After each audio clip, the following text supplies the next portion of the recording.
following program, Nick News Special Edition, Are You What You Watch, is about violence on television. Due to its subject matter, you may want to watch it with a parent.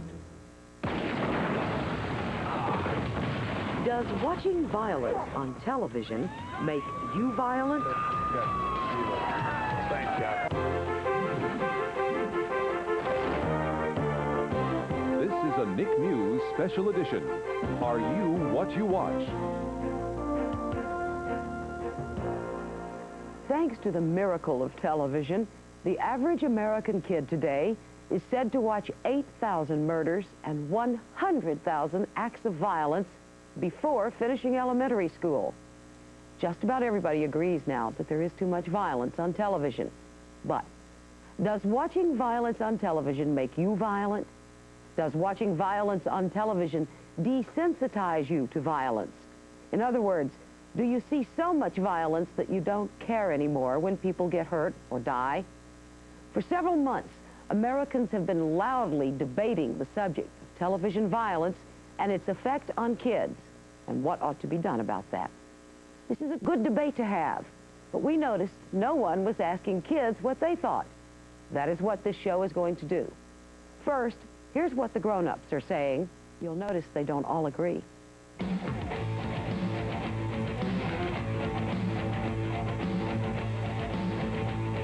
Kids on average spend almost 4 hours a day in front of that set.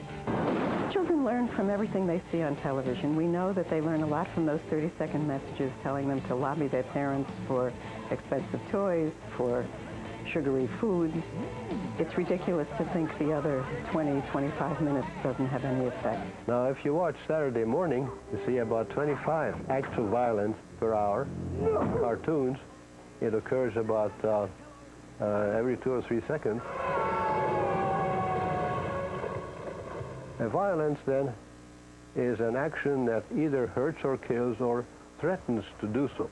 Tonight and tomorrow are Fight Nights on Channel 11. The promotions and the ads for violent movies are some of the most violent moments on television. Very often those promotions are more violent than the stuff they're advertising, because in order to attract an audience, they grab the most violent moments of the movie. Snake Eater and Viper on Fight Nights. There's violence that's obviously just there to attract an audience, where guns are used because they grab attention so easily. And then there's the violence that's really part of an important story that perhaps needs telling. Like the history of the Civil Rights Movement in America is a violent episode. I know from the research that I've done and the research that many other scientists have done that television violence influences the behavior, especially those of young children, to act aggressively, and that it has a long-lasting effect on their personality and behavior. I've reviewed all of the evidence on that, and I don't agree with that. There is no question that children who tend to be more aggressive also like more violent television. But I don't think there's any convincing evidence that one causes the other. We found in our research that by the time youngsters are 8 years old, it's very difficult to change their behaviors. And we found that those youngsters who at age 8 were heavily involved in watching violent television, by the time they were 30, they had been convicted of more serious crimes. Americans and Canadians watch exactly the same television, but there's much, much less crime in Canada, violent crime, than in the United States. And that's obviously for cultural and social and complicated reasons, but it suggests that it's not the television that's causing it. Get on the ground! People are very concerned about crime and about violence in the United States. And they are looking for solutions. They're looking for reasons. Television violence is a convenient factor to blame. I think the problem with television is not that it's too violent. It's that there aren't enough things to turn on for children when you turn off what's inappropriate. I think it's important to realize that children do know the difference between reality and fantasy, and they know that the programs they're watching are fantasy. They're made up. They're fictional. They may be very realistic, but the children know that they're fiction. Children know the difference. Freeze!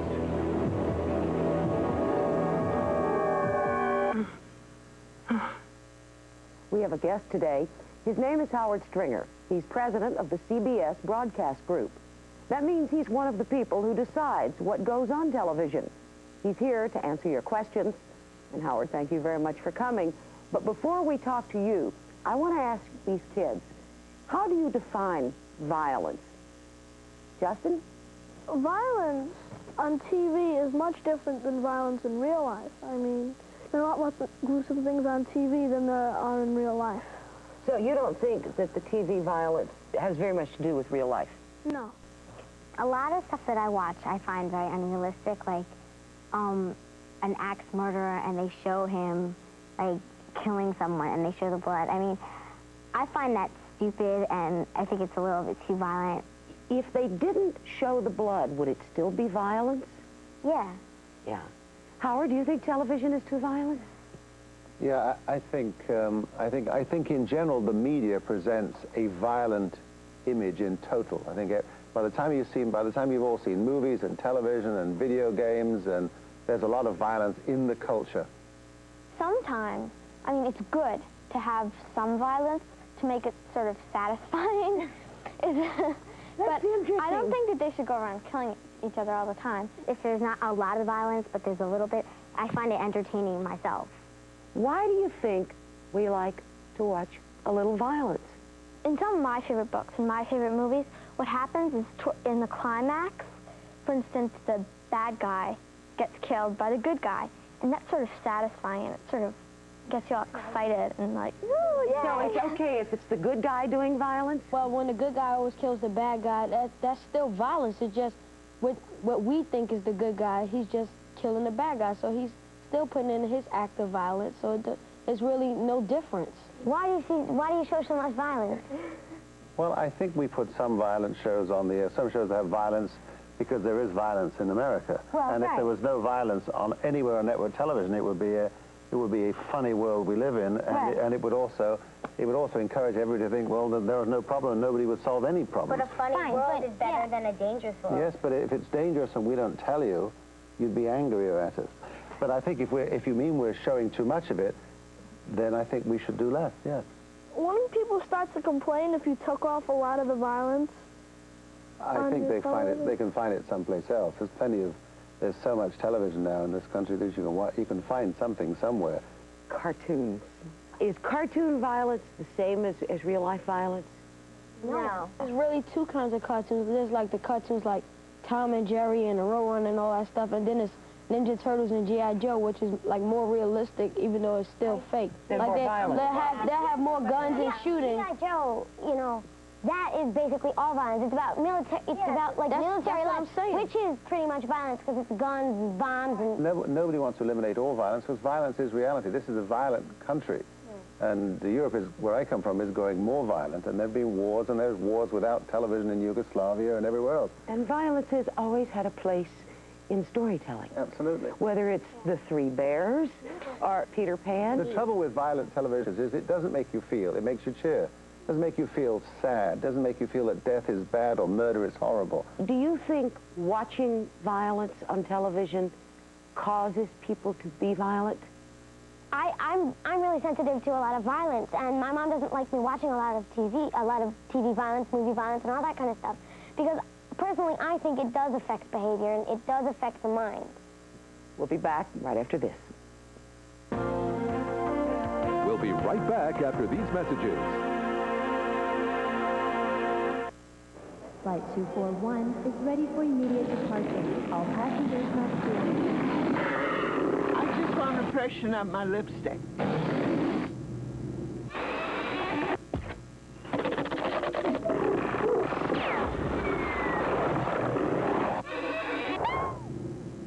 Is it on straight? Little Caesar's Cheeser. Not one, but two pizzas loaded with cheese. Choice of two toppings, free crazy bread, just $7.99. Pizza.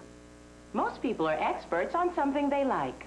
Moi, I'm an expert on grease, something I hate. So anything that might clean grease, you name it, I tried it. Of course, all that trying stopped when I found Dawn. Dawn's the best at breaking up grease and taking it away. Did I say cleaning grease? I meant repelling. Better at getting grease off. Dawn's also better at keeping grease from getting back on. Grease experts say. Takes one to know one. Dawn takes grease out of your way. Not to toot our own horn, but Hershey's Symphony bars are our creamiest, smoothest milk chocolate. Also available with almonds and toffee chips. There'll never be another unfinished Hershey's Symphony.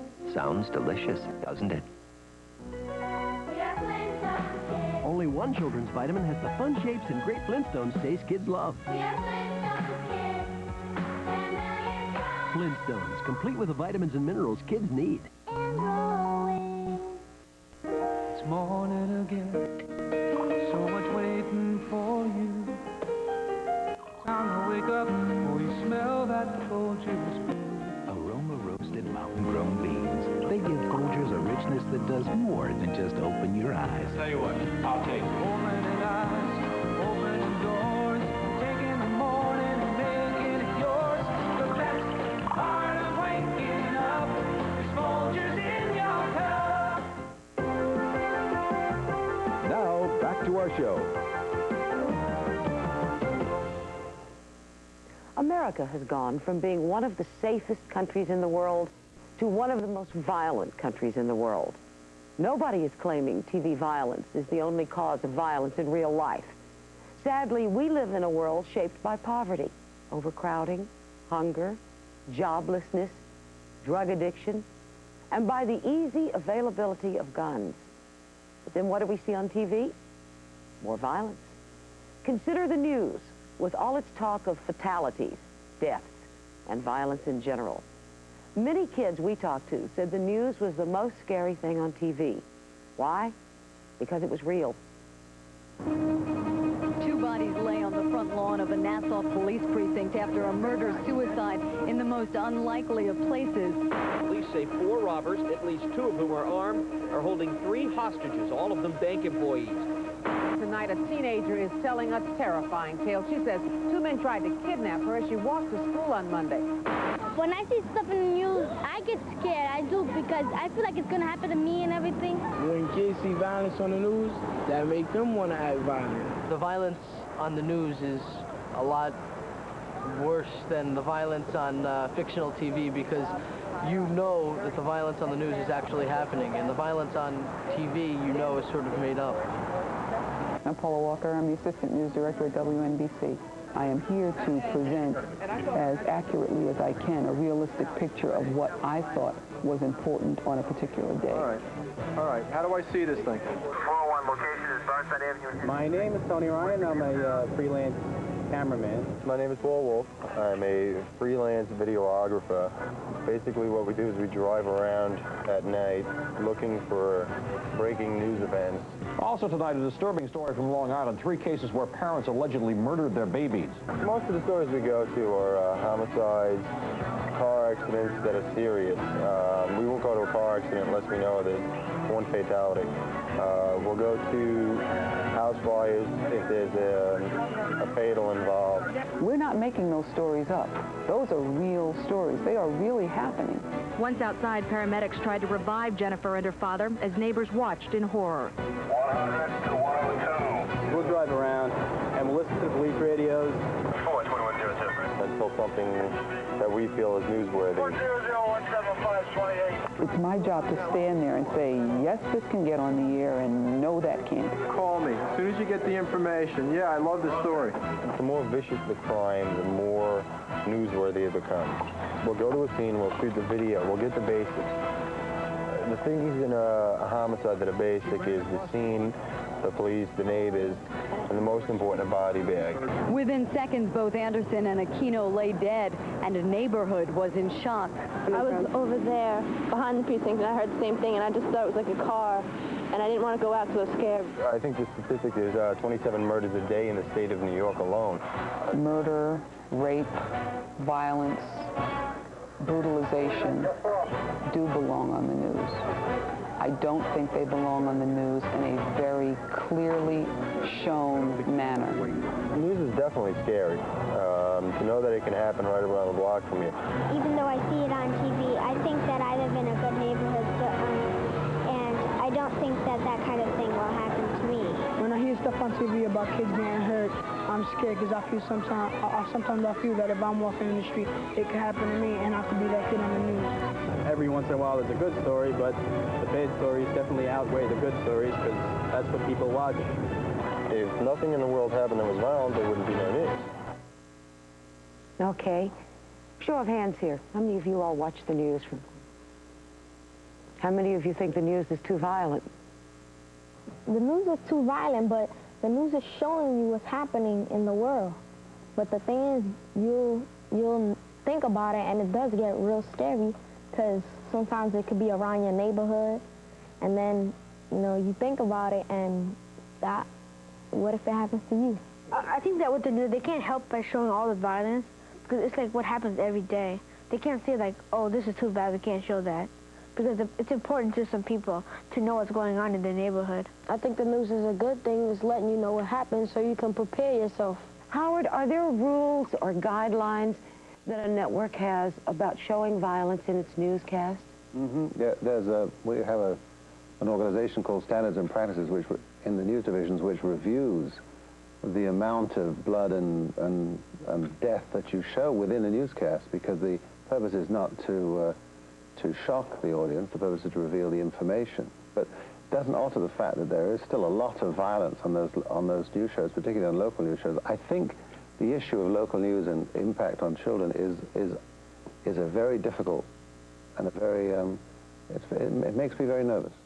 And let's talk about a different kind of news program, what's called a reality-based program. Shows like Cops and America's Most Wanted, Rescue 911. I think Rescue 911 and Cops and stuff like that, I think those shows are kind of like pointless because they're trying to show like only violent acts. It shows violence, but it's educational, so it's How is it educational? It's educational, and because like for littler people like 2 to 3 or whatever, it'll show them what to do in an extreme situation or whatever. Howard, your company, CBS, airs Rescue 911. Talk to us about that show. Well, Rescue 911 is about it's supposed to be trying to help you. It's supposed to be helping you cope with emergencies and so forth. And the show has saved 200 lives. That's the thesis behind the program. It's not supposed to excite you. It's supposed to be about reality and helping you cope with emergencies. If that's not working, then we're not doing a good job. But that's its goal. Is there violence in your real lives? Is violence a part of your real life? Yeah. Harassment. Have you ever been a part of violence? Taking a risk with all the things that happens in school. So violence is a part of almost everybody's life. Yeah. We're going to go away for a moment. When we come back, we're going to try and talk about some solutions. We'll be right back after these messages.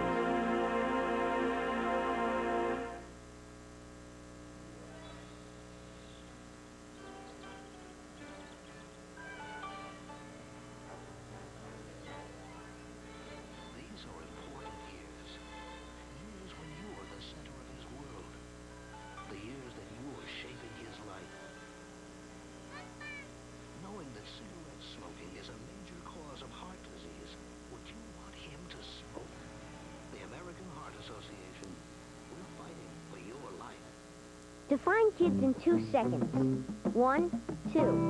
You couldn't even if you had an hour, because we're all different. We come in different shapes, different colors. We like different things. We go to different schools. But the one thing that we all have in common is that we're kids. And just because of that, we all have Nickelodeon. Nick makes you laugh. It lets you think. It lets you know that you can make a difference. So if you're a kid, by definition, you belong here with Nickelodeon. Because Nick is kids. At JCPenney, we've got your wardrobe all worked out with Worthington, a line of business wear that works together. That means the blouses work with more than one skirt. The skirts work with more than one blazer. And the blazers work with just about anything. It all works out to more outfits for a lot less money. And you've got to like the way that works. Worthington, exclusively at... About her. She's one of a kind. One of a kind. Get it! And does she have a favorite color? As a matter of fact, she does. She does. She does. Get it! What does she do? Teacher. Writer. She's a photographer. We get it! Get it! Hey, You're a real pro. Yeah, that looks like him. Captures her. It's perfect. Perfect. Perfect. We get it! David, they're beautiful. We get it right! It's simple. You can buy flowers anywhere, or you can deal with an FTD professional. This time, if the cream's on my side of the Oreo, you're gonna marry Emily Fletcher. If it's on my side, you're gonna marry Laura Fisher. All right. Twist. Both sides. Bachelor. All right. Twist it again. That's practice. Oreo, unlock the magic. Here in Mrs. Stone's kitchen, we've secretly replaced Jimmy's usual Pop-Tart with a Pillsbury toaster strudel. Let's see if he notices. Whoa, what's this?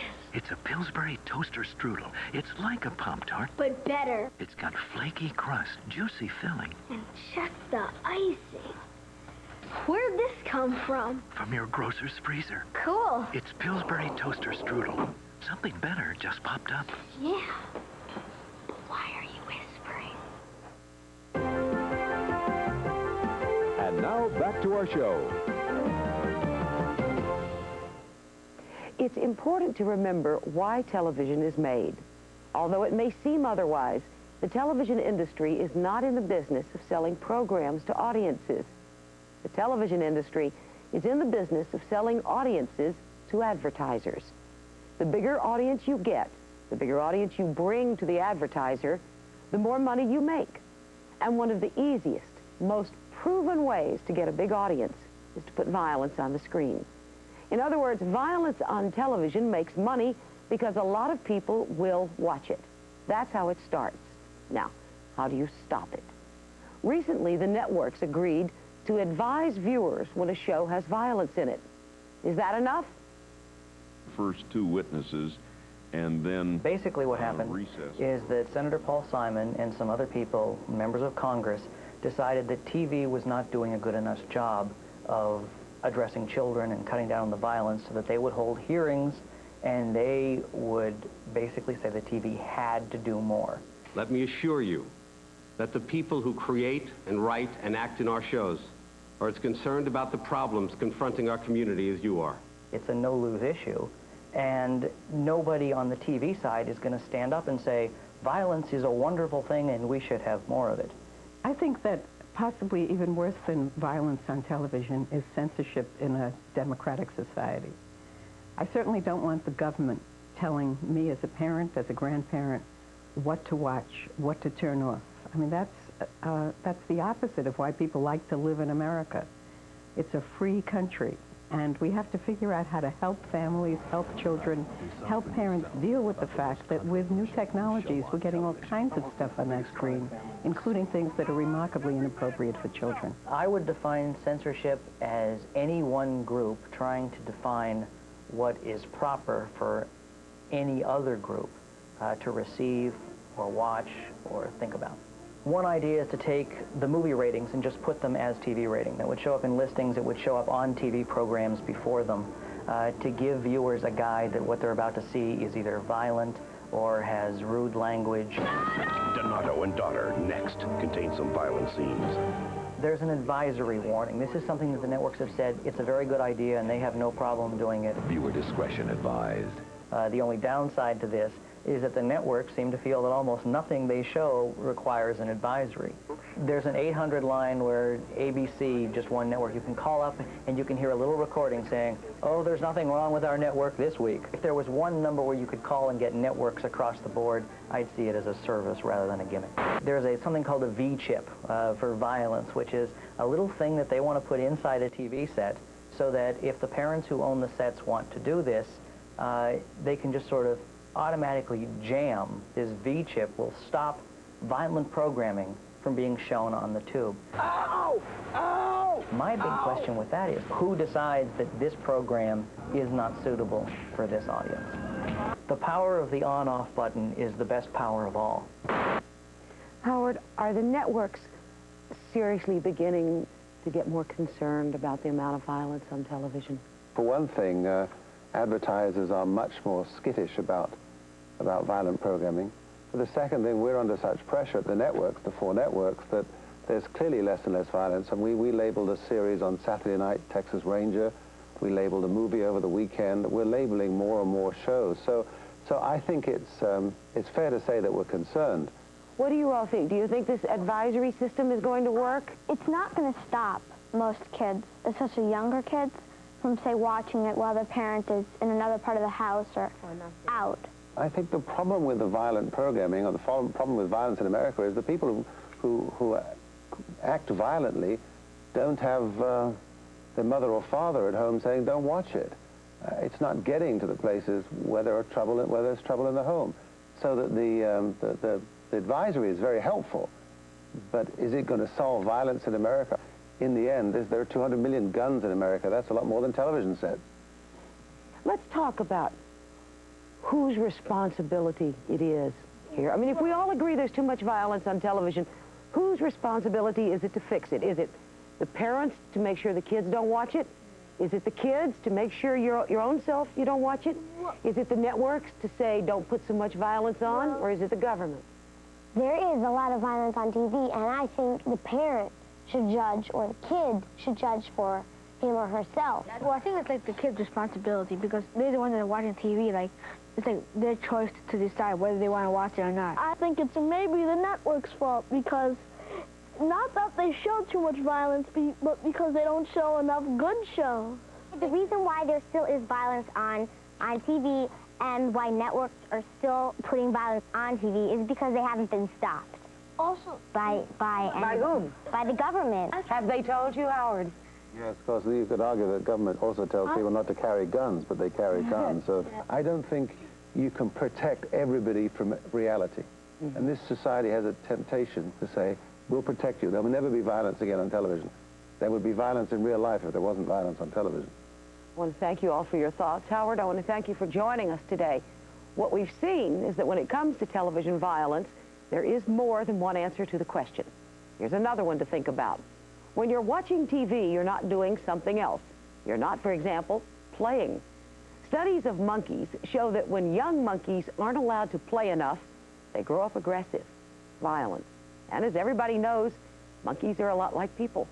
So maybe one of the questions isn't what you watch, but simply how much you watch. So maybe one of the answers is for us to keep TV in its proper place. Beside us, before us, but never between us and real life. That's called being smarter than your television. And you are. Goodbye for Nick News.